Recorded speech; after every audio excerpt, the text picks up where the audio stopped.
And of course, for Martin Luther King, all his responses were peaceful. And they were peaceful reactions of what came out of this nation of racism and the unaddressed privileges that go for being white. Now, what is white privilege? And I just have to say this, I really don't understand why some white people get so reactionary about hearing that phrase, white privilege. Maybe because now it's become so partisanized or politicized and weaponized. But folks, it's simply this. It's just acknowledging that there have been inherent advantages, privileges, for being white, when others in our society, they don't experience those same advantages and privileges. They experience racial inequality, racial injustice. And it's just being intellectually and empathetically and historically honest. I just don't, if your heart is growing and tender, I just don't get why it's so hard. And listen, for those of us who are white, we sometimes naively think that racism, maybe it's a thing of the past. And partly because of our experience, because of the systems that are built, we don't see the systemic racism or the systemic, prejudice against people. And when we don't see it, well, then it's cyclical. It then gets harder for us to see that this is what other people experience. They experience racial profiling, police brutality, discrimination in the workplace. They see continued segregation in the schools, or it's difficult to get access to housing, and on and on. And when this is not your white experience, then sometimes we can think, well, then how can it be true? But what King did, others did, we just saw the passing of Sidney Poitier, what he did, what the summer of George Floyd did. These things wake us up that, maybe our vision is limited. And those of us who are white, because we've never ever been on that other side, yes, we just don't always recognize that this is going on. And we just think the trust we've earned, the structural, systematic access we get, we just assume that's what other people experience, or we just assume we've earned it, or we're just trusted in. And all of this is taken for granted as normal. And sometimes it actually takes an outsider. Sometimes it actually takes somebody marginalized to spot these attitudes, call them out, to wake us up, right? And to see what our neighbors, our black neighbors, our indigenous neighbors, people of color neighbors, to see what they're actually experiencing. Folks, if you grew up Protestant or evangelical, if you have been part of that, you have worked and revolved in the orbit of privilege. Maybe you don't realize it, but it's true. And I know there are those that cry religious persecution or protect my religious right. But for some of those, not all, but for some people, they're just MacGuffins to distract what is really happening, their real agenda, which is using their religious doctrine to discriminate and to hate.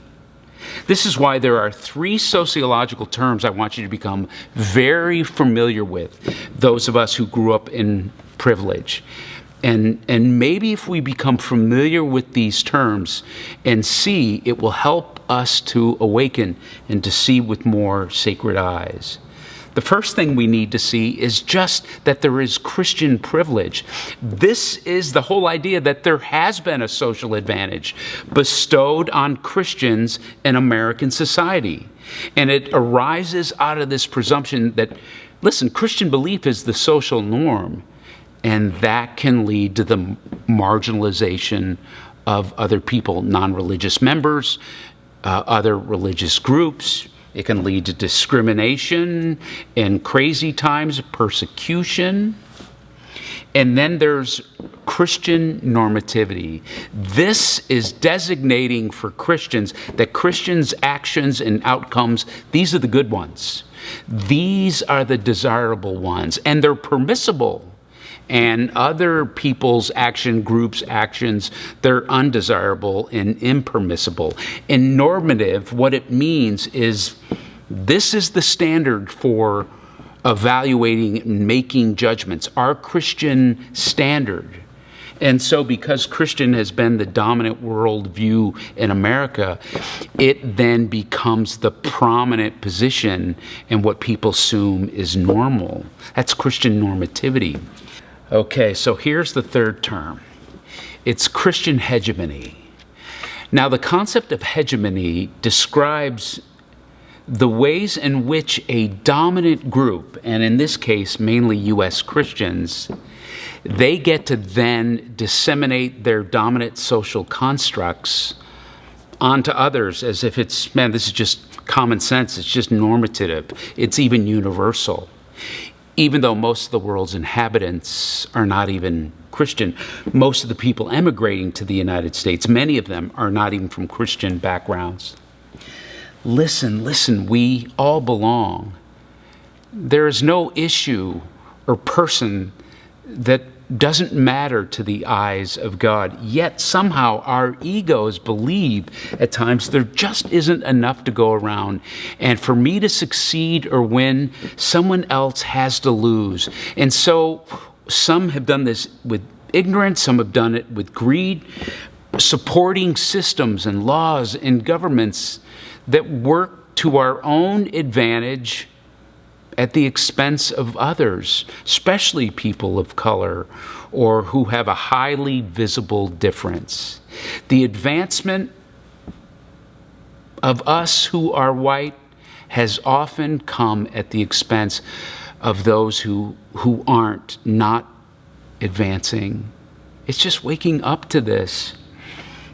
And let's be honest about something, very serious about something. When you have power and privilege, people don't surrender easily. If you have been able to live unquestioned your whole life with your power and privilege, to then give that up, oh man, that's just, people view that as a major failure or humiliation and defeat. And as long as we really want to be on top, take advantage of that privilege, though some folks just don't want to give that up.